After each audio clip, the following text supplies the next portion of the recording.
Bonjour les amis, j'espère que vous allez bien. Je suis Lama Dechen Kunzang Trinley. Je suis un religieux du lamaïsme d'origine tibétaine. Vous savez que le lamaïsme tibétain s'est exporté vers la Mongolie, vers l'Inde, vers la Russie et notamment vers la Kalmykie qui est le seul État intégralement lamaïste en Europe. C'est juste au-dessus de la Géorgie, donc dans la Fédération de Russie. La Kalmykie, elle est très proche de vous. Vous pouvez aller en Kalmykie. Il y a de très très bons lamas avec un très bon enseignement du Dharma. Si vous parlez le russe, par exemple, c'est une très très bonne opportunité à la lisière de l'Europe de rentrer dans un monde entièrement bouddhiste, entièrement lamaïste, avec une population qui est restée extrêmement enracinée dans sa religion, malgré la déportation vers la Russie. Environ 600 monastères et temples avaient été détruits. La population avait été déportée par Staline vers la Russie et les Kalmyks étaient interdits de pratiquer leur langue et leur religion. C'était au moment où le marxisme triomphant, le marxisme-léninisme, estimait que les religions n'avaient pas de place dans l'univers mental de l'homo soviéticus, l'homme soviétique. Évidemment, l'Union soviétique est allée au bout de sa folie scientiste. Elle n'est pas allée au bout de sa folie nationaliste, on le verra avec l'échec de Vladimir Poutine. Mais la folie scientiste de l'Union soviétique, elle s'est arrêtée au moment où on s'est aperçu que les savants étaient fous.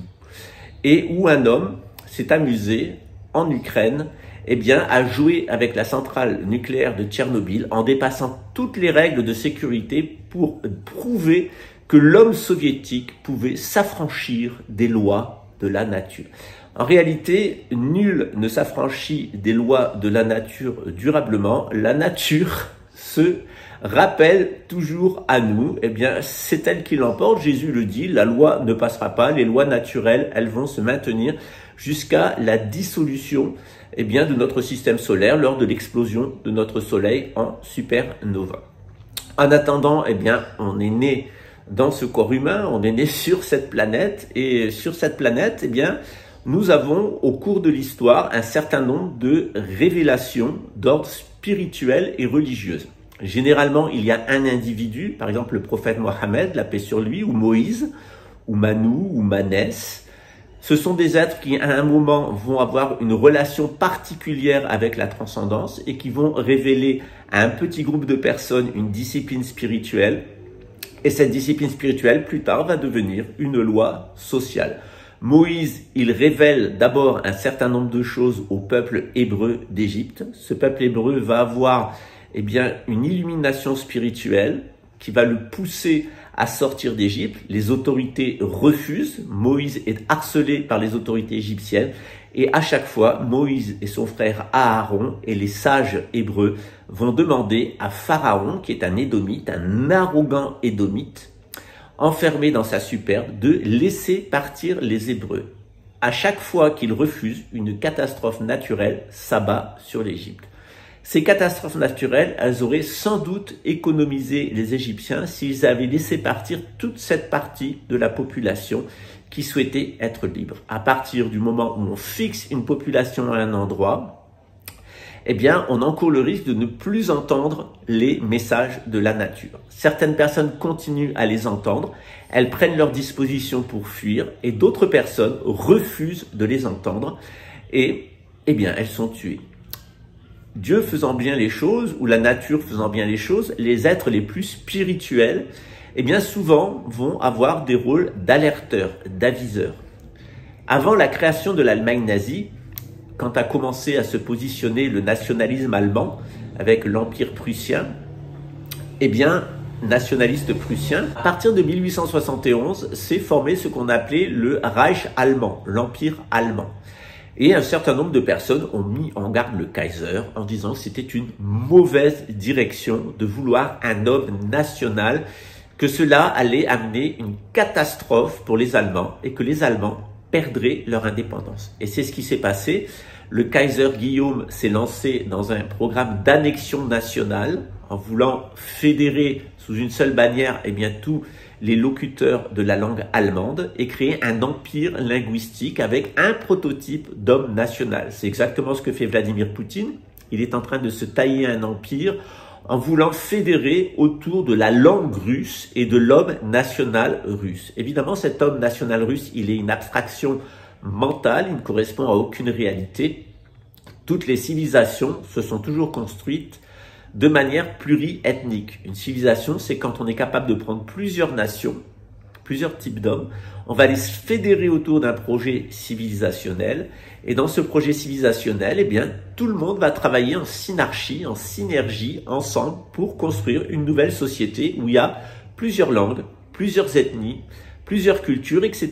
Et on se fond ensemble dans une civilisation qui se repositionne à chaque instant. La civilisation de Bagdad est un bon exemple. La ville de Bagdad, qui est le phare économique et intellectuel, eh bien, autour de l'an 1000, eh bien, elle s'est constituée avec un dirigeant, le calife de Bagdad, qui est musulman, mais avec un architecte chrétien, avec des financiers zoroastriens, etc. On construit même une maison de la sagesse où les grands textes du bouddhisme, de l'islam, du christianisme et des autres traditions vont être traduits en arabe. En réalité, on se met ensemble pour, eh bien, fédérer nos savoirs en matière scientifique, technique, et en matière de sagesse, en matière spirituelle, sous l'influence d'une nouvelle révélation. C'est exactement ce qui s'est passé dans tous les projets de civilisation. Mais ces civilisations, lorsqu'elles s'asphyxient d'un point de vue spirituel, quand elles tombent dans ce qu'on appelle l'anacyclose de Platon, eh bien, il n'y a plus de chef, il n'y a plus de tête, où la tête s'endort, où le roi perd la tête, l'empereur, le calife perd la tête. Et qu'est-ce qui va se passer? Eh bien, le clergé impose sa moralité qui devient de plus en plus asphyxiante comme au temps de l'Inquisition. Et puis la noblesse va réagir, elle va rejeter les règles morales, elle va s'en émanciper pour créer une moralité laïque et pour créer une sorte de religion laïque de la moralité et une science laïque, déconnectée, eh bien, de la moralité religieuse. Puis au bout d'un moment, eh bien, c'est tellement insupportable, la noblesse est tellement abusive, elle s'impose tellement dans tous les domaines de la société, elle a pris le contrôle du clergé, elle a pris le contrôle de tout le pays, elle impose un modèle d'homme national, c'est ce que fait Philippe le Bel en France, eh bien il y a une révolte des peuples. Et les peuples sont tout à fait légitimes pour se révolter et façonner des démocraties où la majorité des gens qui ont encore la tête sur les épaules vont se mettre ensemble pour, eh bien, voir ce qui est bon dans la morale religieuse, voir ce qui est bien dans la science et voir, eh bien, ce qu'on peut faire ensemble pour avoir une société de bien-être où on n'a pas des espèces de capitalistes arrogants qui veulent tout s'approprier, exterminer tout le monde, et on n'a pas des religieux fous qui imposent des règles délirantes, innombrables, et qui s'en sont à lapider et tuer les gens à la moindre faute alors que eux se pardonnent tout. Et puis au final, eh bien, la démocratie, elle finit par être dysfonctionnante, en particulier parce que, eh bien, un clergé pourri et une noblesse pourrie vont se liguer contre la démocratie pour la faire tomber. C'est cette situation actuelle. On a une espèce de religion mondialiste qui s'est créée avec le Dalai Lama, le pape et un certain nombre de personnes. Et de l'autre côté, on a une oligarchie marchande anglo-saxonne qui, elle, veut en finir avec la démocratie et imposer un régime dictatorial mondial qui serait complètement à leur service, mais qui ne serait plus au service des peuples. Donc dans ce contexte-là, dans le contexte où nous sommes, la question c'est: qu'est-ce qu'on peut faire face à la gouvernance mondiale? Qu'est-ce qu'on peut faire face, eh bien, à cette espèce d'entreprise de destruction de la démocratie? Est-ce qu'on doit renforcer la démocratie? Est-ce qu'on doit voyager et aller vivre dans un pays où la démocratie existe encore? Ou est-ce que, eh bien, on doit avaler la couleuvre? C'est-à-dire, eh bien, prendre acte de la création d'une tyrannie et attendre que cette tyrannie s'effondre. Et hélas, ça peut durer un certain temps. C'est ce qu'on va voir aujourd'hui.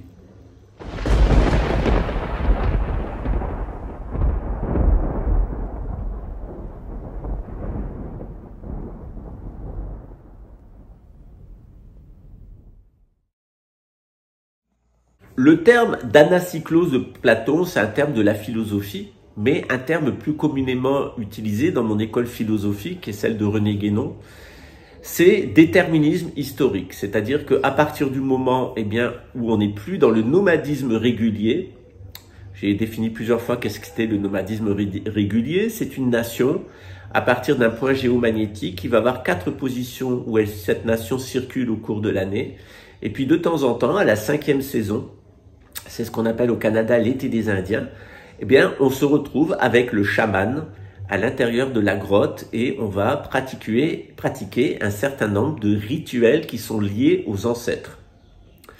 Dans la société de sédentaires, eh bien, c'est le contraire. On est dans un espace fixe, mais on va découper l'espace en 4, y compris les villes. Et puis, on va avoir 4 castes. Alors, naturellement, quand vous sédentarisez des personnes de force, quand vous les séquestrez, comme dans une prison, vous avez 4 réactions. Les gens qui ont une crise religieuse, les gens qui ont une crise territoriale, une crise de contrôle, ces gens qui vont se battre. Les gens qui ont une crise de production, qui se mettent à bricoler des trucs invraisemblables. Si vous saviez tout ce qui est produit en prison, vous hallucineriez. La créativité et l'inventivité des bricoleurs détenus. Et puis, il y a des personnes qui vont être victimes du système. Et on retrouve là les 4 castes traditionnelles. Les personnes du clergé, qui généralement enseignent, soignent et font les rites et les cultes et ont une vision spirituelle du monde. Les territoriaux, la noblesse, les gens qui vont faire régner la justice qui ont un certain sens de la justice, qui vont sécuriser le territoire, qui souvent vont prélever des taxes, d'ailleurs taxer un peu tout le monde pour pouvoir fonctionner. Et puis la fabrication d'armements qui va permettre de se défendre et de défendre la société en interne. Même en prison, on fabrique des armes. Et puis il y a les producteurs d'aliments. Moi j'ai vu des prisonniers faire des cultures de petits pois dans des pots de yaourt sur la fenêtre, sur le balcon.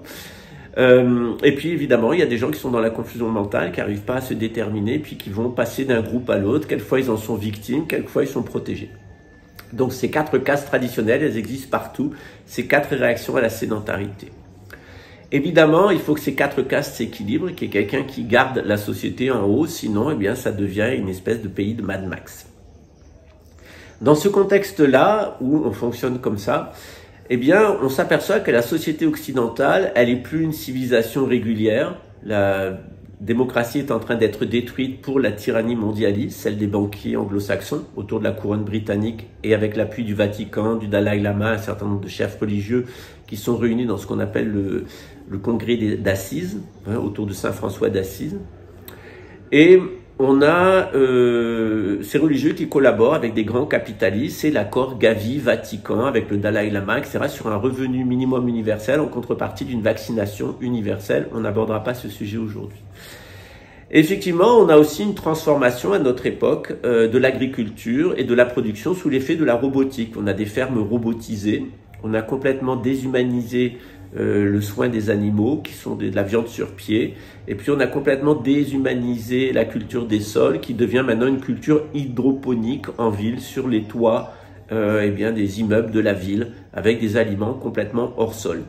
À tel point que bien l'être humain devient complètement esclave de ces villes, il est lui-même complètement hors sol, il n'a plus contact avec la nature, il n'a plus qu'un contact extrêmement curieux avec les autorités. On est dans des sociétés qui paraissent libres mais qui sont extrêmement autoritaires, des sociétés de la surveillance, du lavage de cerveau permanent par les médias. C'est très difficile de penser différemment. C'est ce qu'on appelle depuis 30 ans la pensée unique. Et puis, dans ce monde-là, qui est un monde de l'esclavagisme inconscient, on est véritablement esclave de cette société et on ne s'en rend pas compte, eh bien, on a des gens qui vont réagir.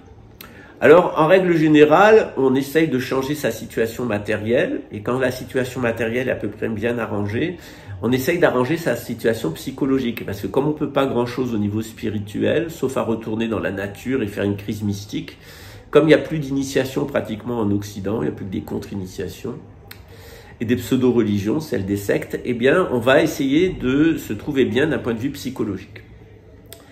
Il y a un certain nombre de grands penseurs européens qui ont compris un certain nombre de mécanismes. Par exemple, le triangle de Karpman, il est très intéressant parce que ce rapport du bourreau, de la victime et du sauveur, il représente exactement les mêmes principes en action que nous avons avec le porc, le coq et le serpent dans le bouddhisme.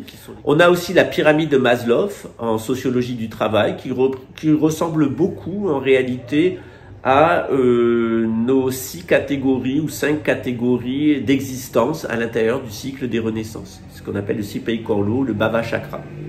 J'ai fait une vidéo hier sur ça.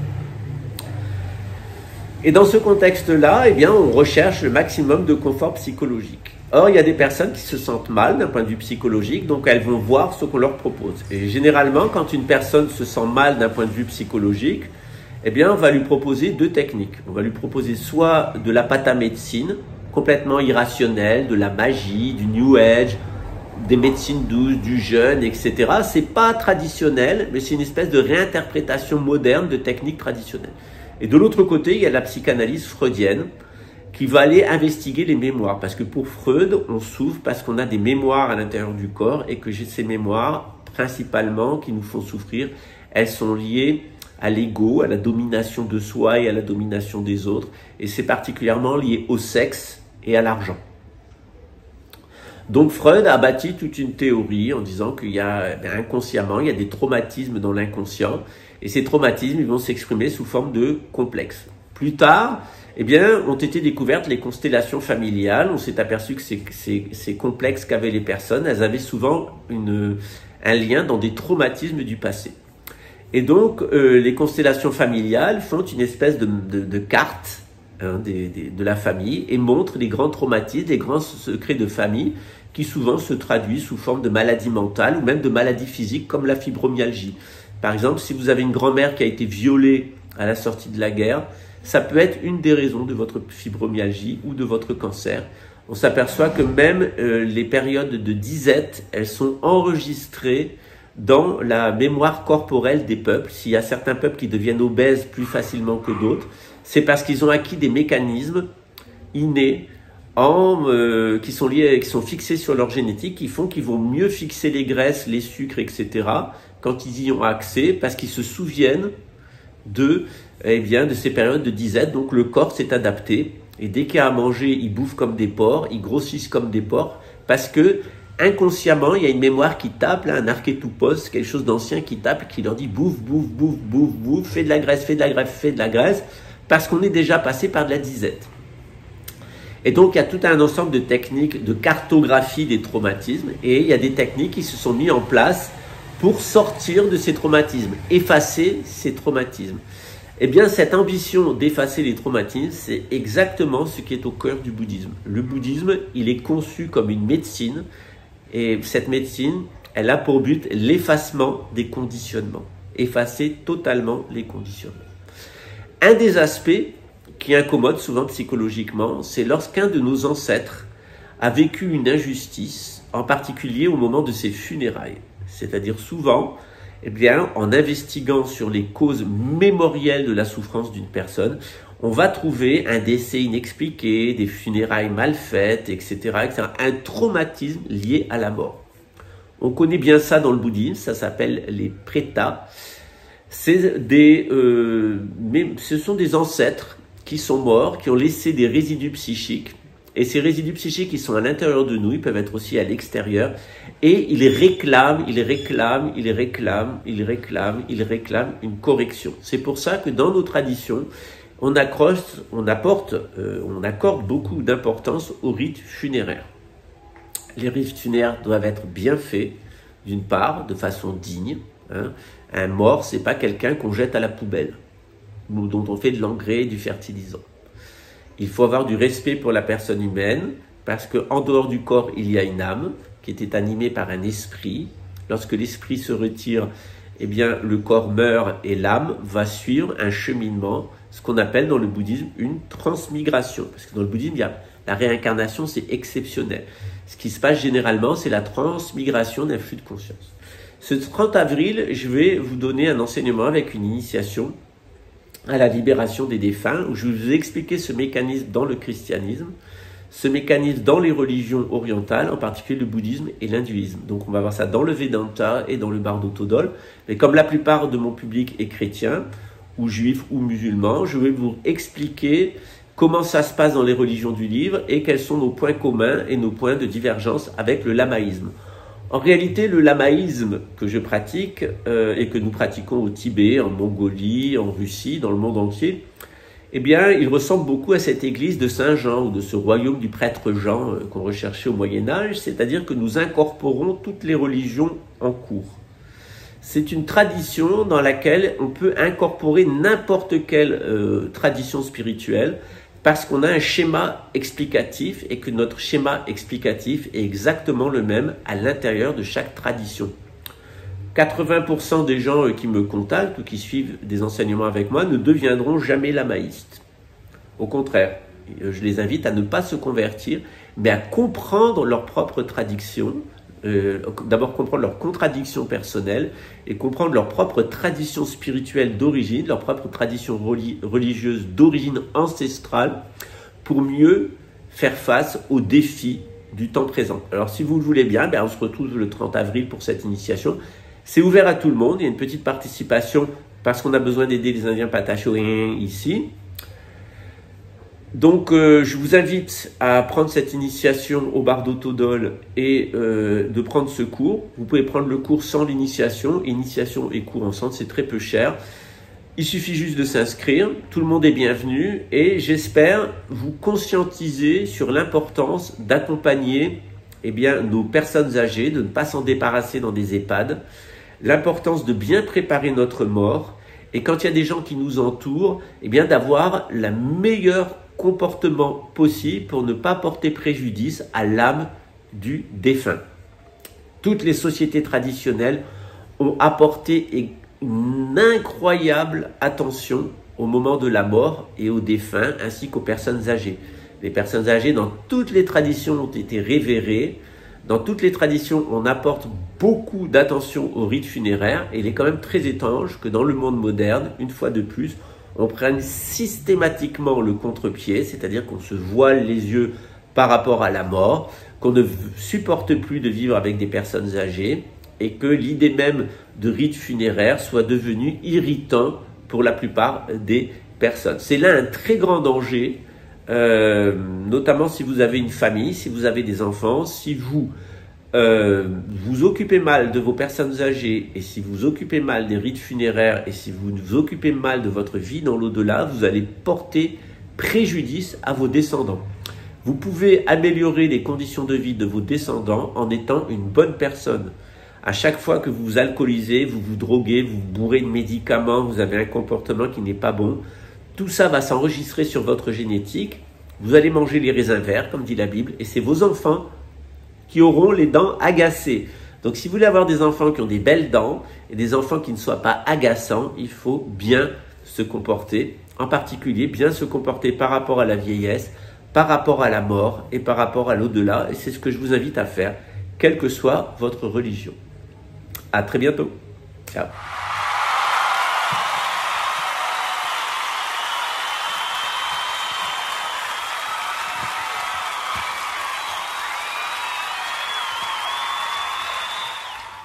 Cette question du mémorial, elle est extrêmement importante parce qu'elle est la clé de la gouvernance mondiale. La gouvernance mondiale, c'est un système satanique. C'est un système satanique qui veut créer une super mémoire qui est un ordinateur. Et cette super mémoire qui aura en mémoire tout, elle va fabriquer des identités synthétiques qui vont être imposées à des individus modifiés génétiquement. C'est ce qu'on appelle les transhumains. Je vous remets le petit dessin ici qui vous explique exactement que le transhumanisme, c'est l'étape ultime du satanisme. Ça durera très peu de temps, 3 ans et demi. Déjà, on voit tous les limites de les insuffisances de l'intelligence artificielle. Il n'y a rien de plus con qu'une intelligence artificielle, notamment parce que les bases sur lesquelles elle réfléchit, c'est des bases humaines. Et donc, elle va être imprégnée par la bêtise humaine et elle va être imprégnée par les présupposés humains. Alors, à l'heure actuelle, quand vous êtes avec une intelligence artificielle, elle est plutôt droit de l'homiste et puis elle s'appuie sur Wikipédia et YouTube. Alors, comme source, c'est quand même assez limité. C'est même pas une source encyclopédique. Et le problème, c'est que l'intelligence artificielle, en réalité, elle n'est pas éveillée. Et elle va être une caricature de l'homme occidental. Et ce qu'ils essayent à travers l'intelligence artificielle, c'est d'imposer un modèle d'homme national occidental au monde entier avec un supercalculateur et un espèce de faux dieu qui est l'intelligence artificielle. C'est exactement ce qu'est Satan dans une tradition. C'est un être illusoire qui n'existe pas, mais qui va se matérialiser en influençant psychologiquement les personnes. Alors, bien entendu, dans ce phénomène de satanisme, il y a aussi le phénomène de possession démoniaque. Ces démons, c'est les identités synthétiques que le système essaye de vous imposer. Alors, à Luxembourg, ça allait très loin, c'était un laboratoire du 4e Reich, et on voit toute l'imbécilité policière. C'est-à-dire le système de psychotronique de Luxembourg, qui est un laboratoire du 4e Reich, c'est l'incarnation même de la connerie policière et militaire occidentale. Je devrais dire des miliciens et des mercenaires. L'idée, c'est d'avoir un instrument au service du grand capital dans le cadre d'une gouvernance mondiale où on va aller réveiller les mémoires chez les gens, les mémoires traumatiques, pour les éliminer ou les écarter. Donc, à la fois, ils veulent mettre des gens en prison, qui vont détruire en prison, parce qu'à Luxembourg, c'est aller très très loin. C'est un camp d'extermination à Schrassich et un camp de rééducation par le lavage de cerveau et le travail gratuit dans le nord du pays, exactement sur le modèle nazi. Vous regardez ce qu'a fait la Colonia Dignidad ici au Chili. Le programme, c'est exactement ce qu'ont mis en place les nazis de la police luxembourgeoise, parce que ce sont des nazis, il n'y a pas d'autre mot, c'est un mélange de nazis au niveau de la génétique et de soviétiques au niveau de la volonté de contrôle mental. Ça finira en coup de bombe atomique, hein, leur histoire, et en grand massacre général, c'est annoncé par nos prophéties. Et donc dans ce cadre-là, il y a une véritable obsession pour le mémoriel, c'est-à-dire le mémoriel, donc il y a des personnes qui veulent éliminer, il y a des personnes qui veulent exclure. Après, évidemment, ça, ce qu'ils veulent, c'est ce que dit Jacques Attali, c'est-à-dire il y aura des gens dans les villes qui sont des transhumains modifiés génétiquement, l'intelligence artificielle leur fabriquera une âme artificielle, les meilleurs seront mis en mémoire et clonés, on retrouvera des Platons, des machins, enfin ce qu'on veut, quoi, mais reproduits, des Spinoza, voilà. La femme d'Elon Musk a d'ailleurs vendu son âme à une intelligence artificielle qui a été clonée. L'intérêt intellectuel d'une putain comme la femme, parce qu'il n'y a pas d'autre mot, comme la femme de Musk, et d'un psychopathe comme Elon Musk, hein, fumeur de cannabis qui vit avec une arme sur sa table de chevet. Enfin, c'est vraiment un élevage de psychopathes qui se prépare. Comme les nazis étaient des psychopathes, comme les bolcheviks étaient des psychopathes, la gouvernance mondiale, militaire et policier, c'est un élevage de psychopathes. Ils recrutent des psychopathes en état traumatique.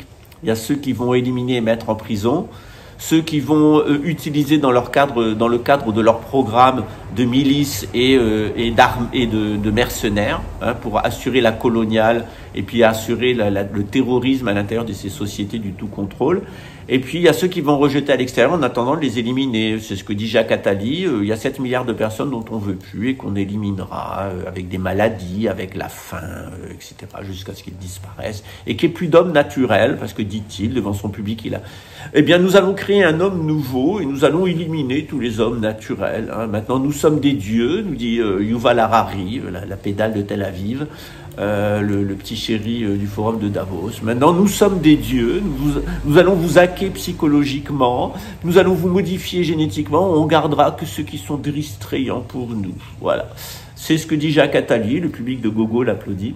Alors, on verra ce qui va leur arriver dans l'avenir.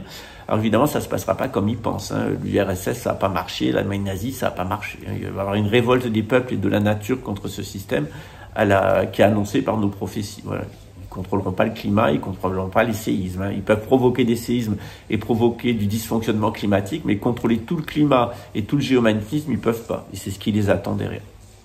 Donc, il y a cette obsession pour le mémoriel.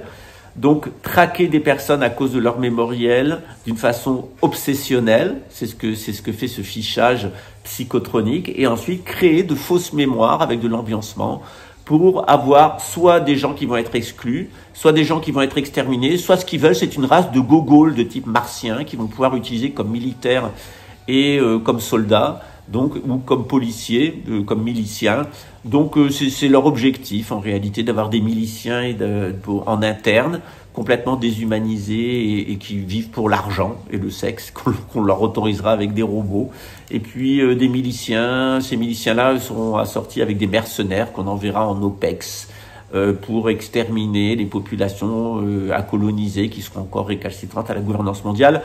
Si j'avais une arme, j'irais voir l'intégralité de ces mecs et je les buterais personnellement, eux et leurs familles, avant qu'ils provoquent la mort de centaines de millions et sans doute des 2/3 de l'humanité, parce que c'est ce qui est annoncé. Si j'avais une arme, j'aurais buté Hitler. Si j'avais une arme, j'aurais buté Staline. J'ai croisé la plupart des personnes qui sont investies dans ce programme, comme Bill Gates, comme Elon Musk, comme Zuckerberg et toute cette clique de dégénérés qui sont tous d'origine cananéenne. C'est tous des Ashkénazes apostats. Donc ils sont tous d'origine cananéenne, sont des Khazars, tous, pratiquement tous. Et évidemment, derrière, ce qui se cache derrière, c'est la finance protestante anglo-saxonne, qui est descendante, eh bien, le roi d'Angleterre, Charles III, nous le dit lui-même, il est un descendant du comte Dracula, de Ramsès II et d'Alexandre le Grand, c'est-à-dire que c'est un édomite plus juste de ceux que Abraham s'était engagé à exterminer, ceux qui ont été exterminés à Sodome et Gomorrhe. Donc on est face à une espèce de vomi historique d'une population qui a toujours été ciblée par le sémitisme. C'est pour ça qu'ils ont cette haine contre les religions du livre et qui pensent manipuler le bouddhisme. En réalité, on va leur péter à la gueule. Et je pense qu'ils le savent. Et je pense qu'ils ont une terreur particulière qui est celle de tous les gens qui maîtrisent le processus de Kundalini, puisqu'en réalité, la psychotronique, c'est un contre-éveil. C'est-à-dire que les gogols que vous voyez en face de vous en uniforme de militaires, en uniforme de policiers, particulièrement ceux des écoutes, cette bande de gogols, c'est des gens qui génétiquement ne peuvent pas avoir d'éveil de Kundalini parce qu'ils ne sont pas humains. Et c'est là ce que nous dit le Coran, dans la sourate 2, c'est là ce que nous dit la Bible, c'est-à-dire qu'il y a deux humanités qui sont présentes. Il y a une partie de l'humanité très faible qui ne peut pas atteindre à l'éveil spirituel parce que organiquement, elle n'a pas ce qu'il faut au niveau du cœur, au niveau de la glande pinéale. Voilà, avec des problèmes au niveau testiculaire. Hélas, eh bien, cette partie indésirable de l'humanité, c'est elle qu'elle contrôle actuellement.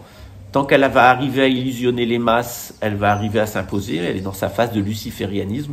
Mais quand on sera dans la phase de satanisme absolu, on verra que, le Neuralink, ça ne fonctionne pas. Le 100% psychotronique, ça ne fonctionne pas. Ils n'arriveront pas à contrer ni le climat, ni les séismes. Ils arrivent à nuire, mais n'arrivent pas à fabriquer. Or, ils se sont tellement habitués à nuire et à créer du désordre qu'ils ont fini par croire que leur désordre était un type d'ordre. Or, leur désordre, qu'ils prennent pour un nouvel ordre, c'est exactement ce que nous dit le Coran dans la sourate 2, il n'a aucune chance d'aboutir. L'humanité va passer par un sale quart d'heure, Jésus le dit lui-même, c'est la pire épreuve que va passer l'humanité dans toute son histoire. Et s'il n'y avait pas une intervention divine, céleste, dit Jésus, l'humanité en succomberait. Donc on est face à des psychopathes. Vous avez parmi vous des policiers et des militaires qui sont en réalité des mercenaires et des miliciens qui sont de véritables nazis et bolcheviques, eux et leurs familles, qui sont les individus les plus effroyables dont la compréhension de ce qu'ils sont devrait vous glacer le sang. Ce sont de véritables animaux à sang froid. Ça ne veut pas dire, je ne crois pas à la théorie des reptiliens, mais c'est des personnes qui ont un dysfonctionnement au niveau cérébral, en particulier au niveau du médula et au niveau du cerveau reptilien. En règle générale, ils sont ce qu'on qualifie des autistes, donc ce sont des sociopathes. Et ce sont ces sociopathes-là qui se sont organisés autour de la couronne britannique pour créer cette gouvernance mondiale autour du problème mémoriel. Je vous conseille de faire très attention à cette technologie, de faire très attention à vos réactions, de garder un comportement extrêmement moral en tout lieu et en tout temps. Mais vous inquiétez pas, l'humanité, elle est assistée spirituellement. Ce programme, il n'a aucune chance d'aboutir. Il faut laisser se mettre en place. Et de toute façon, comme il est véreux, il sait que c'est un château de cartes, il s'écoulera de lui-même. C'est qu'une organisation de cacounets qui roule des mécaniques, mais derrière, faut bien dire, il n'y a rien dans le slip et il n'y a rien dans le cœur. C'est des gens qui ont un petit poids à la place du cerveau, un petit poids bien vert, qui fait ding, ding, ding, dong. Voilà. Je vous souhaite une bonne suite et puis un bon courage. J'espère qu'on se retrouve le 30 avril. Ciao.